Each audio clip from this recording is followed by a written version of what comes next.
everyone. Thank you so much for joining us. This will be a panel discussion. We're going to hear Deacon Nash's thoughts and perspectives on some of the scenarios that we discussed, and then as well as hear his insights on some of the questions that you all have shared with us. As Shodo and Daniel had mentioned, there is the bit.ly link up there on the right, or my right and my left too. You can scan that QR code or visit that. You can visit that link and submit your questions too. With that, why don't we get the ball rolling and read through the scenarios by different age groups, I guess? Either or. They're mostly the same. Okay.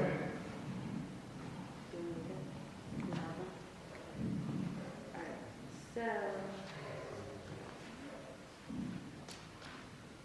the first... There you go. Okay. So the first scenario was that you have an assignment to write about what your life would be like with 2 dads. Would you complete the assignment, yes or no, and why? Right, so school assignment. Yeah. So you have an option. One is you can allow yourself to imagine certain challenges. To have empathy and compassion for someone other than you, who's in a different context,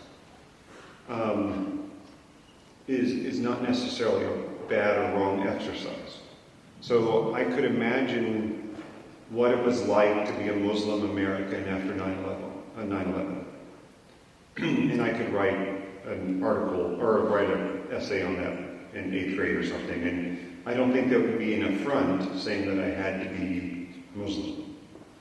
However, some teachers have taken it upon themselves to think that you need to propagandize, to indoctrinate students in a certain way. If that's what we think is happening, I would talk to parents. I would see if there was an alternative exercise. And I like calling upon kind of this postmodern diversity idea. And being Orthodox, and then, I'm an American. I'm as white as you get. My family's been in the States since when it was colonies. I can't call much diversity. I'm a white man. But being Orthodox, I can throw a little diversity card out and say, I'm from this unique, kind of exotic religion, and this is something I should participate in. And generally, religion is so protected in the United States, most groups will not push against that. They'll allow alternative assignments, except formerly Christian, now very liberal institutions. So if you're in a private, very liberal, formerly Christian private school or college, the interesting thing about that's kind of the most hostile environment to traditional Christianity. In that they were formed, these institutions were formed with an idea of furthering a certain gospel, of enlightening the world. Often a candle is their symbol, kind of the light of truth. But then they lost their faith, and now they still think they need to evangelize and enlighten the world, but it's to something like social Marxism. And I've used that term in this particular way. So I think the state universities and public schools often give more freedom for people of faith. I'm a senior leader at Ohio State, one of the largest universities in the country.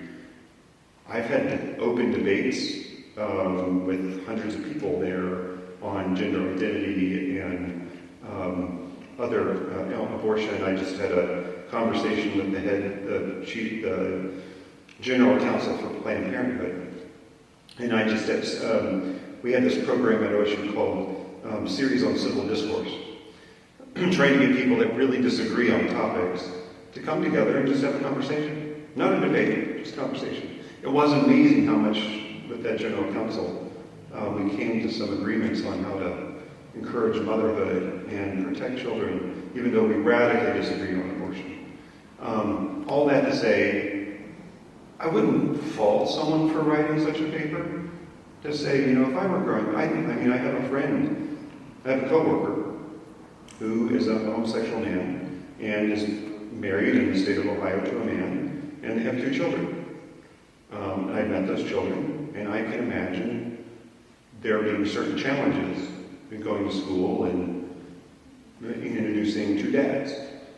So I wouldn't fault someone for writing a paper, but I also think if the clear idea is not just finding empathy, but trying to indoctrinate, which is a pretty fine line and hard to discern, really, it would be okay to kind of call for diversity and ask for an exception. So we'll just go through any of the group readers if they want to add in what we discussed in our groups. So I was college juniors and seniors. A lot of them, there were mixed answers with whether or not we would do the assignment, but a lot of them showed or said that they were afraid of criticism, afraid to offend anyone, especially if it were to be, if they would be okay with doing the assignment, but not okay because it was shared amongst their peers, due to being afraid of offending someone.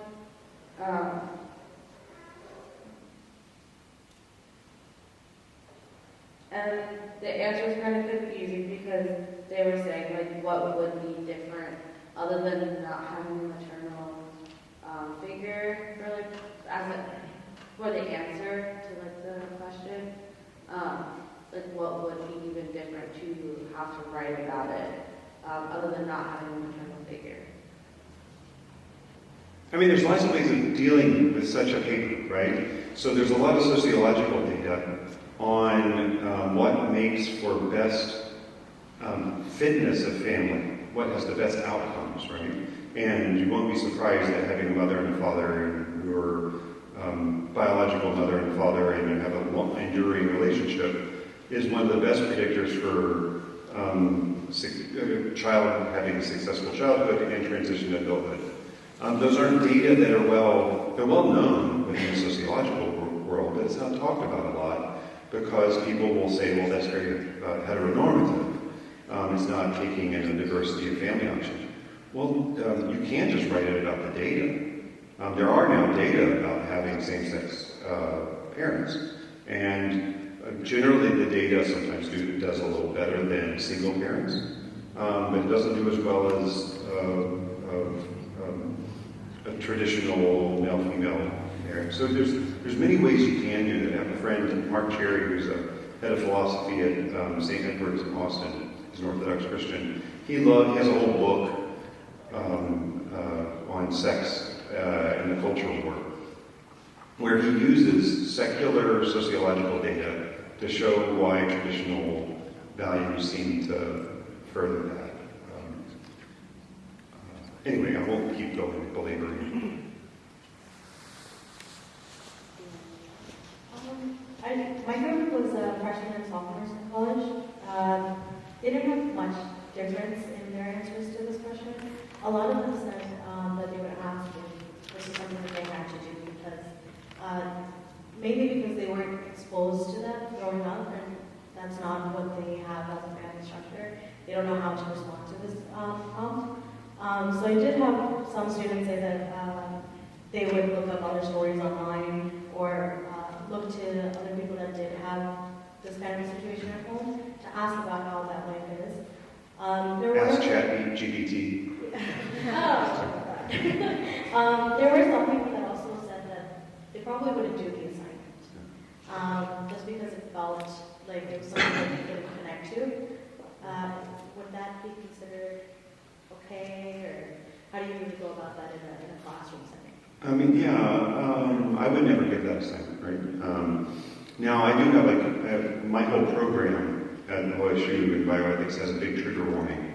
It says if you don't want to engage in controversy and issues about abortion and stem cells and euthanasia and sexual ethics and God issues and politics and things like that, if you don't want to deal with disagreement, don't take our classes. So I do have people write on things that are controversial. What we make very clear is you don't have to agree with my views. You're wrong if you disagree with my views. It's a laugh line. It's true. If you disagree with me, you're wrong. But that's not the basis of your grade. The basis of your grade is the quality of your argument. A liberal arts college near Columbus, Kenyon College, actually had a very nice kind of crisis around that. The conservative students and the students of faith organized and said we're being discriminated against. And the faculty came to their defense and said, you probably are. We need to make it so they rewrote their academic freedom statement for the college, saying students will not be penalized for the view they hold. They'll be graded on the quality of their argument and use of resources. So if I were in college and if I were going to write about this, I would want to confirm with the professor, which professors love teaching, most of them, and they love it when students become engaged.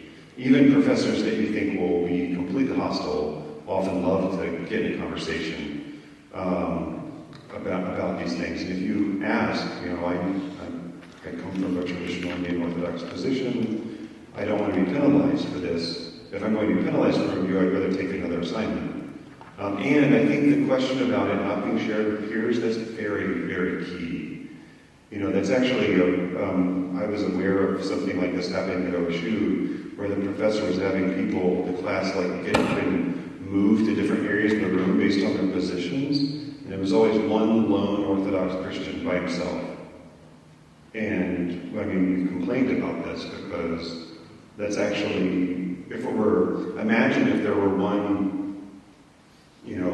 black student, one homosexual student, one other minority, and any other thing. If the adjective was anything other than Christian, if it was one Muslim student, it would be seen as an act of violence. Not like physical violence, but kind of emotional violence. So I would encourage you. I think we're enough post-Christian culture in the U.S. that calling upon the kind of diversity language that you have a particular view of the truth from a particular community, particular culture, I think that will help you a great deal. It also will help you distance yourself from what the media portrays as the dominant Christian voice. When I give a talk, people are trying to type me. Am I a MAGA Republican or am I something else? And I try to disarm people with this and just say, politically, I'm disgruntled. I don't remember the last time I actually supported a candidate. I vote, but I just hold my nose. Anyway, forgive me if any of your parents are politicians. Maybe they're good. Keep going, sorry. So, the next group that had this question was middle school. So the middle schoolers were generally pretty, for them this was kind of new and uncomfortable. So they were like, this shouldn't be a question that they would ask in school. It's not. They were just uncomfortable, which is like middle school. Yeah. Middle school and uncomfortable is redundant. So they said they never really thought about it, and they would want a different topic.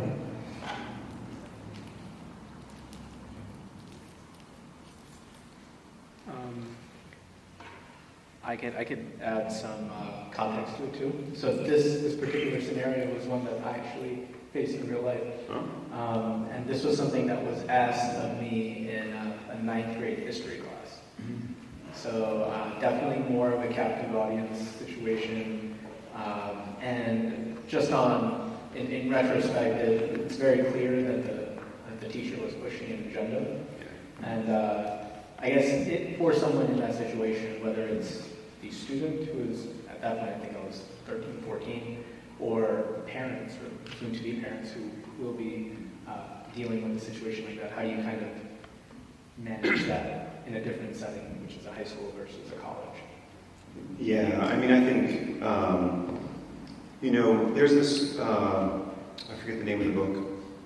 It's actually a story of a Protestant family in Nazi Germany that flees. And anyway, there's a passage in there where a father has a very heavy suitcase, and the child tries to pick it up. And he says, you can't. You can't pick that up. It's too heavy. And some topics are just too heavy. And you need a more mature audience. I can tell you that if my middle schooler was given that assignment, we homeschooled, so until high school. But if my middle schooler was given that assignment, she would not have done it. No way. And I know the superintendent of schools for our area, so it wouldn't have gone well for that teacher. But I think increasingly, depending on where you live, we loved homeschooling. We had 4 daughters within 5 years. We had so much fun. We initially started just to make them best of friends, which worked. But then we had so much fun in middle school, we just kept doing it. They ended up doing a lot of things with the high school, the local high school, and taking college credit in advance and things like that. But I can't predict the future, but we should anticipate hostile environments. Jesus doesn't say, I've come that you may have an easy life. He says, take up your cross and follow me. And the world will hate you because of me. We should expect that and be so surprised when it doesn't happen. So the next scenario, there's two different ones, but they're kind of the same. Your friend from church or yourself has shared that he is attracted to men. How would you respond? And the other question was, you begin to feel attracted to individuals of the same sex. How will you respond to what is happening? Yeah, I mean, this has happened to me many times in my life. Not the second part. I'm very heterosexual.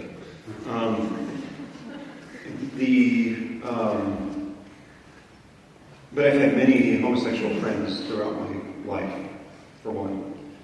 And I've had many students and parishioners and colleagues and others that I'm the first person they've said something about same-sex attraction. I listen. I ask questions. I don't,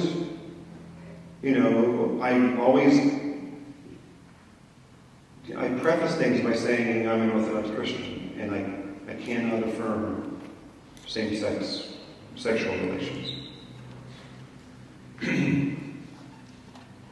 And then I kind of ask, what do they want of me? Not in a critical way. And some have just wanted to be heard. Some are very distressed because they're Christians and they don't know what to do with this. And I try to give them as much guidance as I can. What that guidance looks like, I can't tell you because it depends on the person, the soul before you. It's spiritual guidance is not an algorithm. It's not Betty Crocker cookbook. Do this and you'll be free. It really depends on the particular issues. So how you respond, I think, is as loving as possible, but not affirming sin. And it's not just homosexual sin. We all have our temptations. Now, some people will try to say, well, homosexuality is not any different than all the other temptations we have. Well, it is different in that Scripture clearly mentions it as specific. Thank you so much. And that it's such a big societal issue for us. So it's particular. So on one hand, I tried to normalize it as far as other people have this temptation. I'll tell another quick story. Sorry, it won't be that quick. You already learned that. But so, have any of you heard of Father Paul Abernathy? Yeah. So Father Paul Abernathy is a wonderful man, a wonderful priest. He's in Pittsburgh. He's in a very poor area, very violent area of Pittsburgh. Well, formally, I mean, because of his ministry, the area that is in is no longer as violent as it used to be. Really transformative in this very low-income area in Pittsburgh.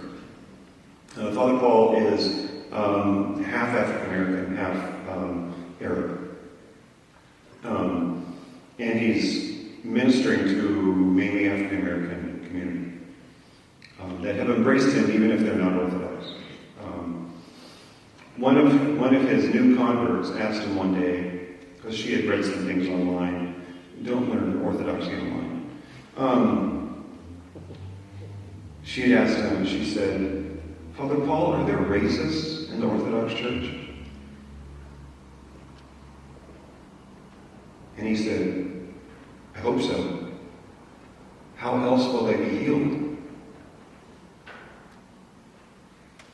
And so I asked, perhaps we should say that about just about all temptations, or, are there hardcore Democrats in the Orthodox Church, or hardcore Republicans, or fascists, right-wingers?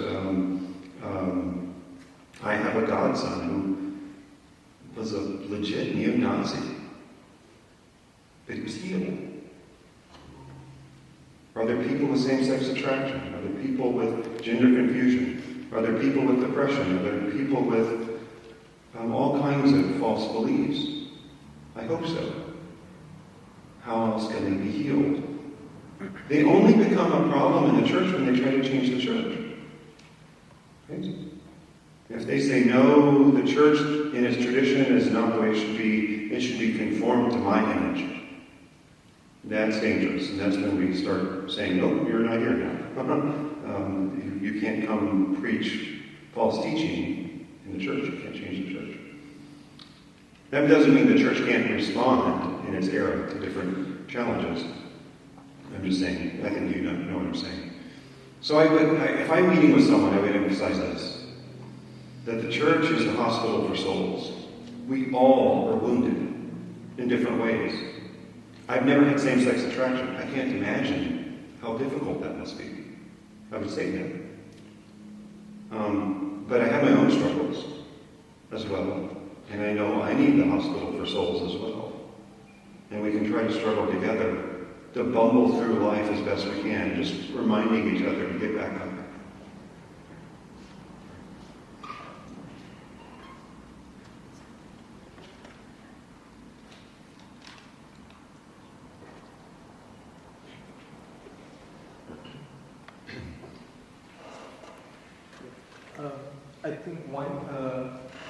I think it was very cool too. I had the 9th and 10th graders. It was very interesting to hear what you were saying, but I think for them, it was also it was a different take that I received from this age group, because, for them, they were thinking of it in sense of the way you were saying, guiding them, counseling them. That part, I feel like these age groups, in a sense, because they don't have any sort of knowledge or experience in that realm. Because of that, when this question was posed to them, their first instinct was to say, I don't know what to do. Right? And I was like, that's fair. And I think, but in that scenario, I think I was pushing them to, in a sense,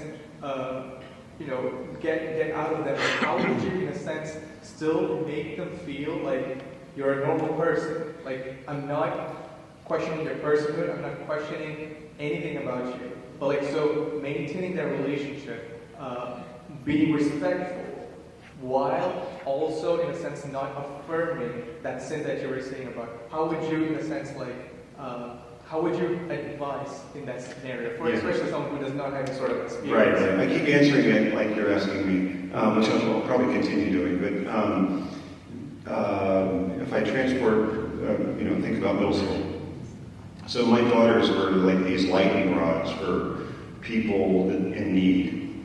You know, they were known enough in the community that so many people that had emotional problems or family problems or something, it would seem like every few weeks they were calling me or sending me a message, and my advice was, okay, let's ask your friend, do you want come with me to the school counselor, or I need to go tell the school counselor for you? Which would you rather do? Not telling the school counselor that someone's being violent at home, is not an option. But other types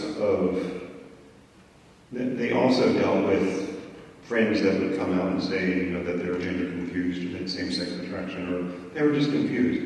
Now, sometimes like I said in my talk, in normal sexual development, sometimes people think things. And I can't imagine growing up at this age, where when I was growing up, if a thought, the church fathers talk about logismy, these little thoughts, these little words that come and hit us. Now, if you have any logismy, okay, to explain logismy, how many of you, don't raise your hand because it should be everyone, have ever been in a car and going up a bridge and you wonder, what would happen if we just kept going straight off the bridge? Right? It's like a universal thought. And that's a little logismy. And if you let that sit in your head, you can go crazy. But the fathers teach us to dash those little ones against the stone, get rid of those logismy. They're foolish thoughts. So now, so all kinds of things can pop in your head. And now because there's such an ideology around sex, we're a hypersexualized culture. I don't want to know how people have sex. I just don't know why we kind of type humans about their sexual acts and preferences. I just don't think that should be part of public discourse. I want it to be taboo again. Bring back the taboo. But you can just call me a prude, I don't know. But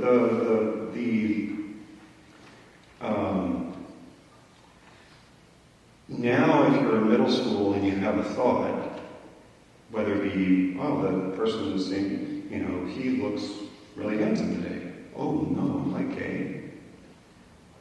That's very common. So, now some people really do have same-sex attraction. I'm not saying it's all that phenomenon.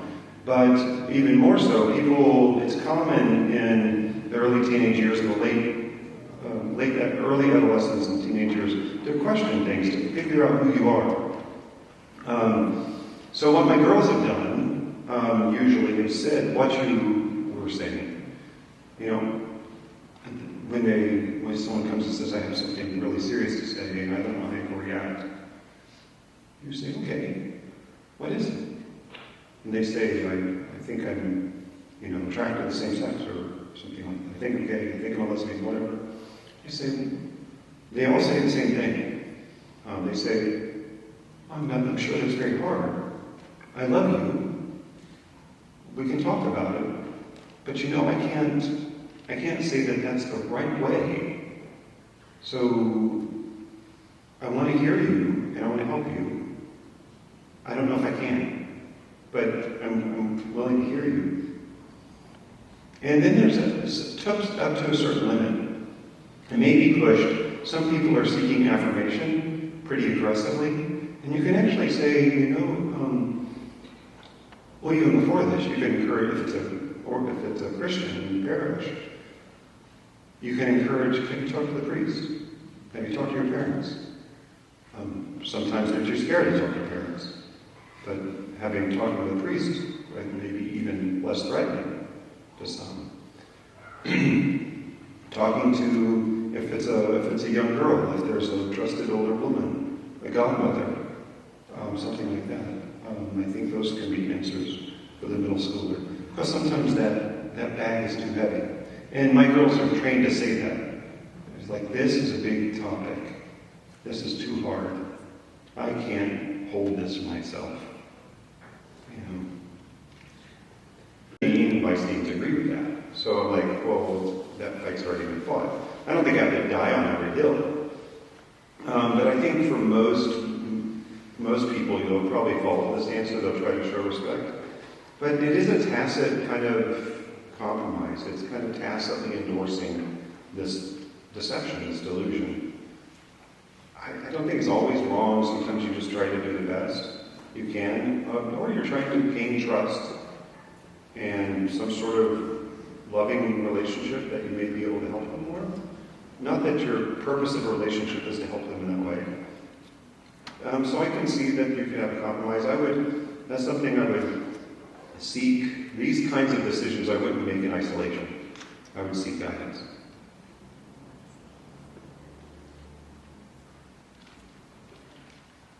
There's really, really good questions that came in through the thing. Let's make sure we get to those. Yeah, we're gonna quickly go through the rest. There's only a couple. The only difference that my group said was that they wanted to learn how to change the languages with people. Like you mentioned earlier about even like avoiding having to say he or she or her, like when you're talking to someone who wants to use different pronouns than what they were born with. But I think that's also for them. It's how do you go about getting what you need from that person? Because this whole prompt was about getting funding for like groups and things. So then how do you really like speak with them without saying he wanted to be called a she? Well, I mean, so when we are interviewing, we have graduate school applicants. And we've had graduate school applicants that had preferred pronouns that did not match or was they or something. If we wrote something back that didn't follow those, it would, if I'm rejecting a graduate school applicant, I don't do this, someone else writes the letters, and I don't use preferred pronouns, they're going to say, see, that's why I wasn't accepted. So sometimes, that's why I have someone else write the letters. I'm not in charge of the graduate program anymore anyway, so sometimes it's just the correct protocol. I didn't know that I don't use pronouns in my common speech. It may be because I mainly do this. I mainly lecture, I mainly teach, and I don't know. I use names. I've always used someone's preferred name. I don't know what. So I'll use someone's name usually, or you. So the next scenario, there's two scenarios that were kind of similar, but either your colleague at work is openly gay, you treat him or her with Christian love and compassion, they share about their marriage with their significant other, and invite you to participate.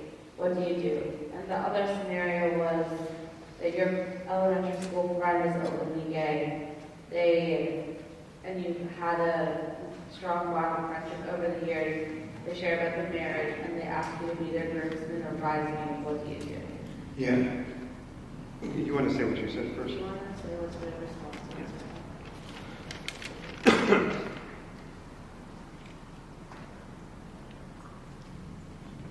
So for our group, we kind of got the full spectrum of answers. Some individuals in our group said that you shouldn't participate in the bridal party and come to the wedding and at least be there for your friend.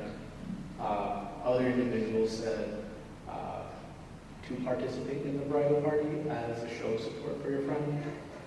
And then we also discussed the possibility that if your friend is as close to you as the scenario outlines, they would also understand where you're coming from as a point of faith, and hopefully your relationship with them transcends this particular line. Those are just the range of answers that we discussed in our post-grad and focus group.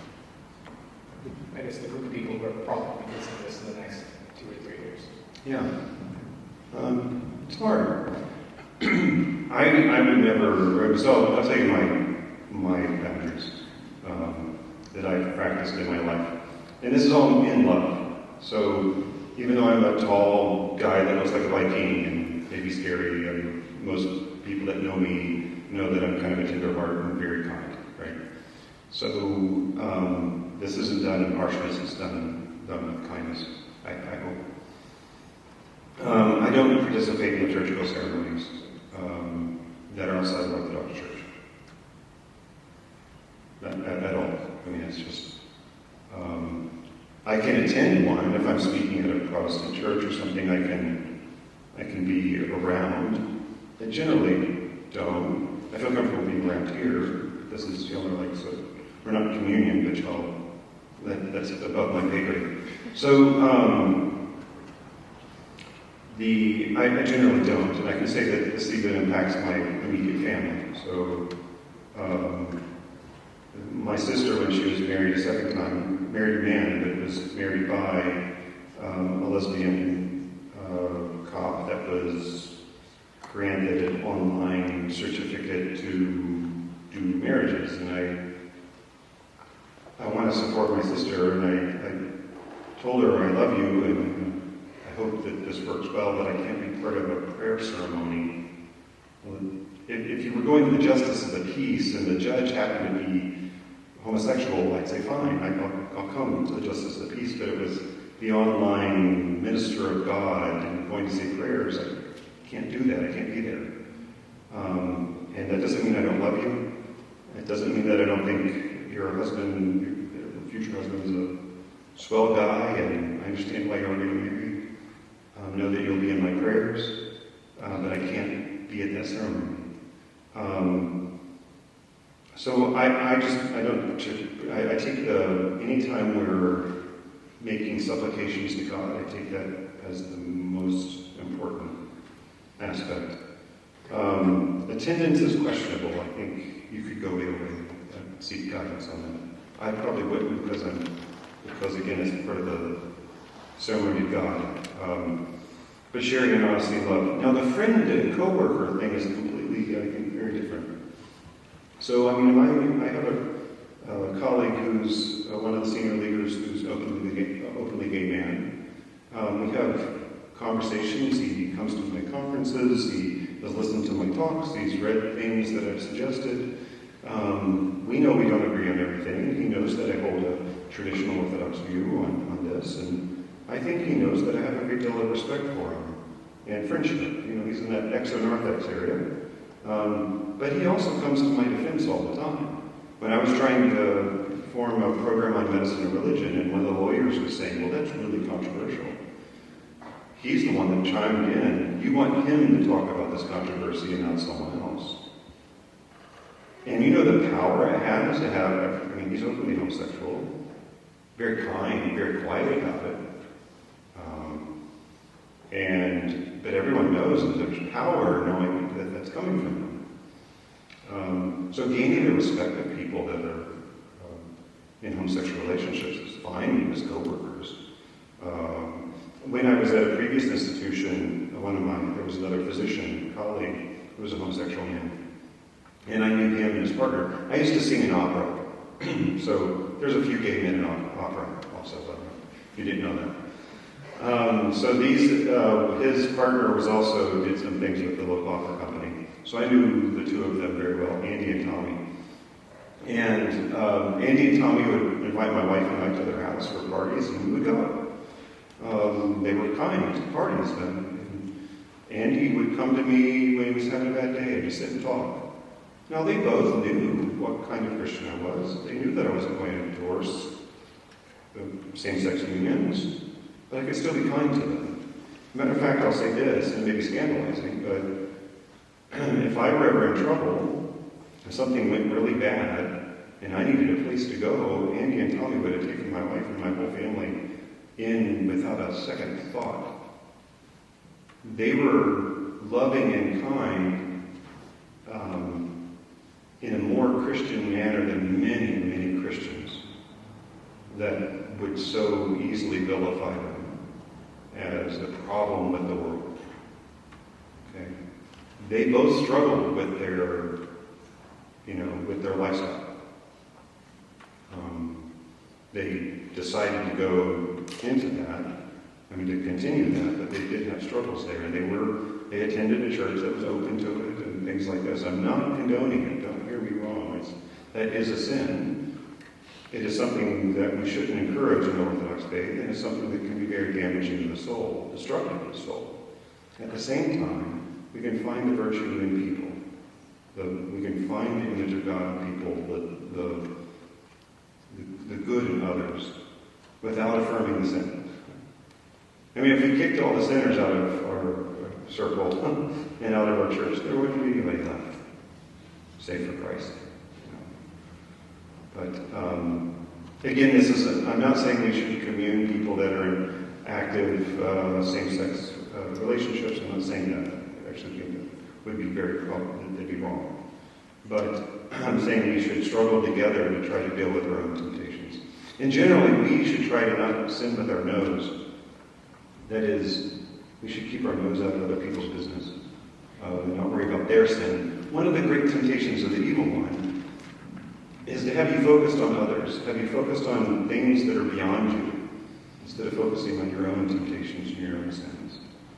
So it's easy for us to say, this is wrong, this is what's wrong with all of society. Well, that's probably coming from someone that doesn't struggle with that sin. Why don't we turn to some of the questions that were submitted to us? Before we jump into these, there are definitely a few questions here that are very personal, and we won't address those directly. Our advice and our humble request is that you do go and speak to your spiritual father, people you trust in your church, about those questions if you do have them.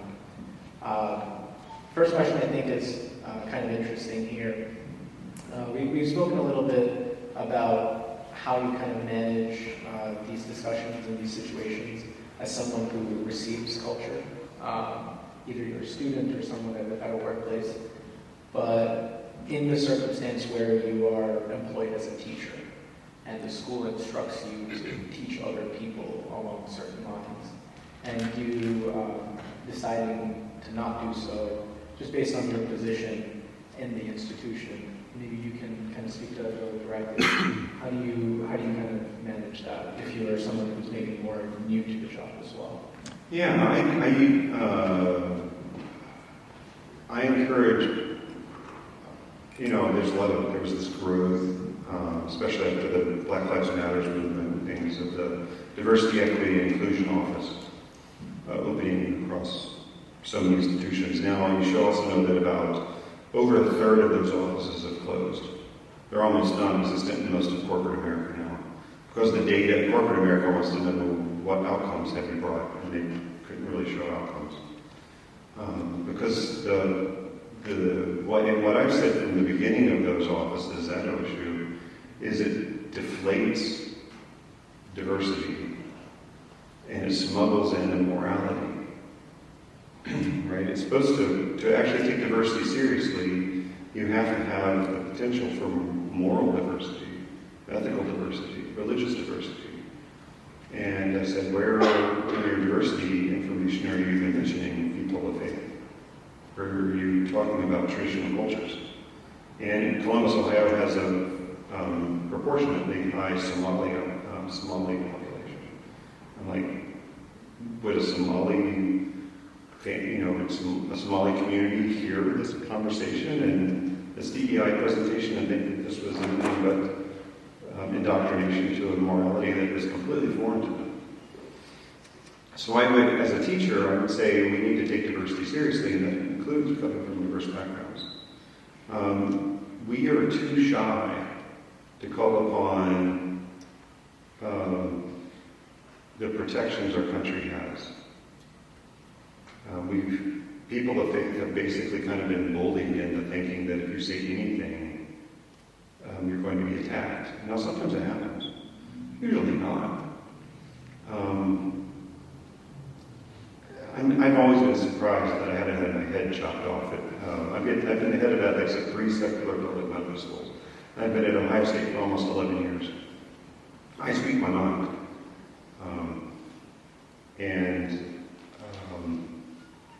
I've never been disciplined for it. I've had a couple of complaints, but usually it's the senior leader saying, well, yeah, it's okay. I also know attorneys. So that's another, I say, kind of tongue-in-cheek. But if you're in the workplace and you're being forced to do something that you think is discriminatory against your faith, it may be good to have a contact with an employment attorney. I've only called upon that bluff once. It wasn't really a bluff because I do have high power attorney friends. Let that be recorded. In the state of Ohio, I guarantee you, like Ohio State University wanted to try to force me to do something against my faith. The Attorney General of Ohio would love to hear that story. Absolutely love to hear it. That would last about a day. But if you're in a place of vulnerability as an employee, you may want to get advice from an employment attorney. But generally, religious accommodations are mandated in all states. That's being challenged with the kind of diversity, inclusion, and trans movement, which is, we'll see, I don't think it will hold in if there was ever a challenge. Now, most of us just don't want to bother with fighting and just capitulate, right? I don't, I specialize in controversy. So my advice would be, know your rights.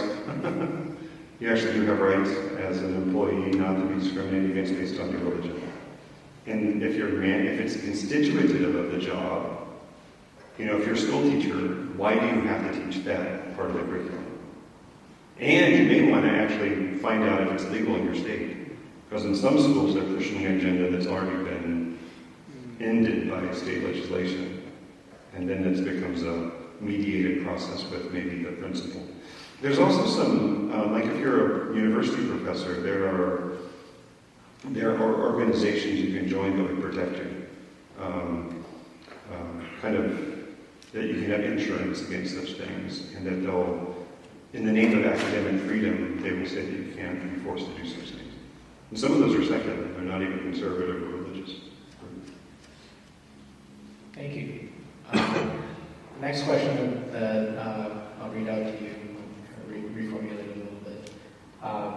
What do you say to people who feel unopinionated about the matter? I guess people who are sitting on the fence and putting out, I'm not going to pick a side, but in actuality, by them choosing not to pick a side, they have, in some sense, picked a side. What would you say about the importance of at least understanding your convictions and then being able to look that up? Well, you don't have to have strong convictions about everything, right? To say prosper has to be made with this recipe.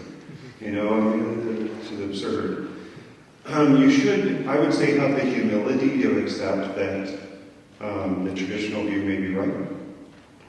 That doesn't mean you have to champion it. My eldest daughter is a bookworm. She plays the harp and the piano, and she'd rather be reading, like, all the time. She's in college right now in upstate New York, and at their little mission, the only girl her age is like this hardcore pro-life activist. And she wants my daughter to start pro-life groups on campus. My daughter's like, no. Aren't you pro-life? She's like, well, I guess. It's just not my daughter's issue. She's not going to try to change the church. She's not going to say that abortion's not a sin. But she's also not going to start a pro-life group. Because it's not her charisma. It's not her talent. So to be neutral on something, I guess, or indifferent, in some ways we need to be able to embrace the full gospel. And the things that would kind of strike us as odd, those are things maybe we should lean into at some point in time. Maybe with some guidance. Because we're to be transformed into the image and into the likeness of God. So if there's some rough edges that need to be dulled down, or some chaff that needs to be burned away, we may have to do that work at some point in time. It doesn't mean you have to do it all the time. And it doesn't mean that you have to become an activist on every issue.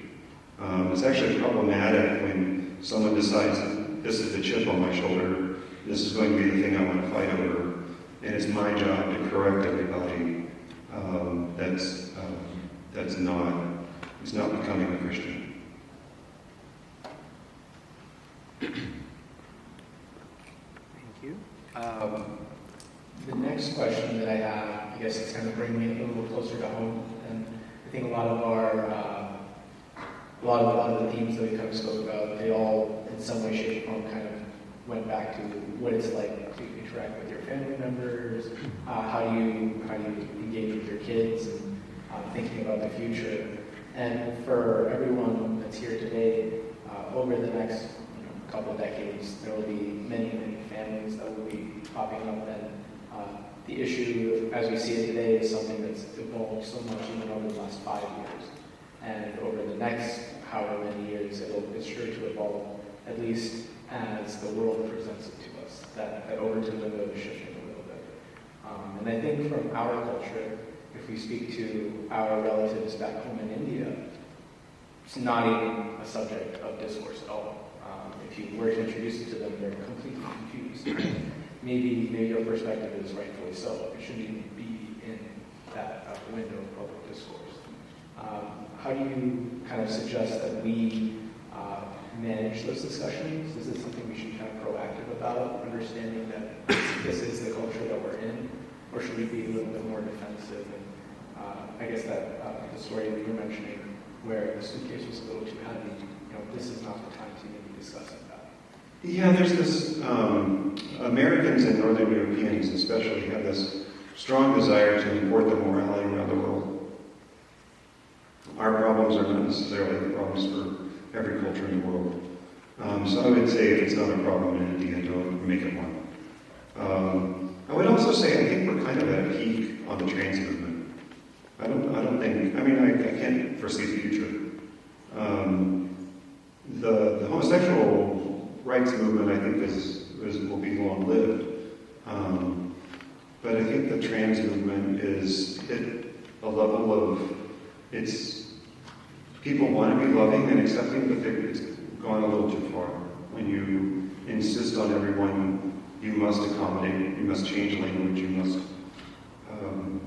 have men in women's locker rooms and things like this, it's gone too far. And like I said before, I think the rapid regretters will bring some changes to medicine.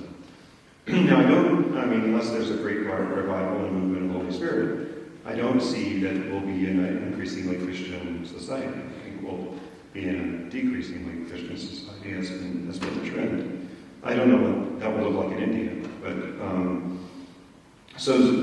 we should expect some other questions like this to come up. And sex seems to be, we can say, why is the church so preoccupied with sex? And that would take to do it justice, about 3 hours. But one of the reasons is, St. Maximus talks about the reality that with the fall we enter in this pleasure and pain cycle, this reality of pleasure and pain.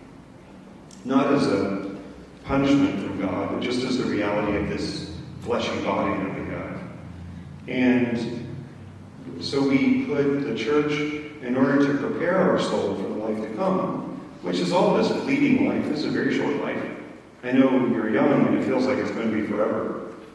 But for most of human history, you would turn and look around and a fifth of you would be dead before the next 10 years. We just live a lot longer than most of the times in human history. But this fleeting life is to prepare us for the life to come. So how we deal with this pleasure and pain reality of the fleshly world is one of the reasons that sex and other things, food and other aspects of life, are given boundaries. And that's mysterious to us, but it's something that's completely clear in our tradition. This is not like one church father, 2 or 3. This is something that's clearly in the symphony of the church fathers and mothers in Holy Scripture. I forget the question. Should we be more proactive about approaching the question and the discussion with our families? Or is it something that we should, I guess, wait for it to come and then? Well, I mean, I think, I travel to other countries, and I kind of warn them about what's happening. Not always warn. Sometimes it's just about technology. It's not a big warning. It's just letting you know that this is happening in other parts of the world. I think you could inform, but forcing them to I wouldn't go and try to change a traditional culture and make it non-traditional. But I do think you can have some conversations. I don't know if I'd be very proactive about them. Unless it's something you feel so called, follow your conscience. Another question, I'll reference some of the discussion that we had in our post-grad group. Many individuals in that group, and ostensibly many of the younger kids here, are probably going to wind up in the medical field or adjacent to the medical field. And I guess by nature of their work, it would be engaging with individuals or caring for individuals from every sort of background. Me, myself, personally, I work in finance, and that's not necessarily a part of the role where I'm meeting people who may or may not come from the same background as me. In your capacity as someone who has offered care to individuals in a medical sense, how do you kind of walk that line, and what advice would you have for someone who is going to be starting this field soon? Yeah, it's not as hard as you think. I mean, the morally problematic things that happen in medicine are fairly few. And currently, the United States, under the Church amendments, named for someone whose last name is Church, not because of the Church, but they happen to be religious freedom amendments. There is what we call conscientious refusal, which I prefer to call conscientious practice. That means if something's against your religious view, your morality, your religious view, you shouldn't be forced to participate. But the number of those things are pretty few. I mean, you're talking about abortion, you're talking about euthanasia, assisted suicide, you're talking about maybe some sorts of embryocidal contraception,